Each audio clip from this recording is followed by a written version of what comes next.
আচ্ছা, আজকে নার্সারির বাংলা ক্লাসে আমরা মিল করো এটি করব। মিল করতে হবে ক, এখানে ক কোথায়? এই লাইনটিতে ক এখানে রয়েছে, আমরা এই কয়ের সাথে এই কটি মিল করে দেব। চ, চ কোথায়? এখানে, তাহলে চ। খ, এই যে খ। ঘ, এই যে ঘ। ঝ, এই যে ঝ। তাহলে হয়ে গেল। এইভাবে তোমাদের মিল করতে হবে। ওকে নার্সারি, নেক্সট পরের ব্যঞ্জন বর্ণটি লিখো। ড, ড এর পরে কী হবে? যদি ভুলে যাও প্রথম থেকে পড়বে। ক, খ, গ, ঘ, উম, চ, ছ, জ, ঝ, ইয়, ট, ঠ, ড, তারপরে ঢ। ঠিক আছে? ট এর পরে ট এর পরে ঠ। মধ্যে নয়ের পরে কী হবে?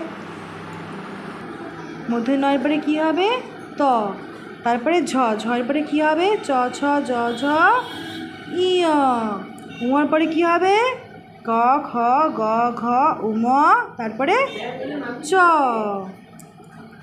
তাহলে এইভাবে বাড়িতে ভালোভাবে প্র্যাকটিস করবে। ওকে, থ্যাংক ইউ।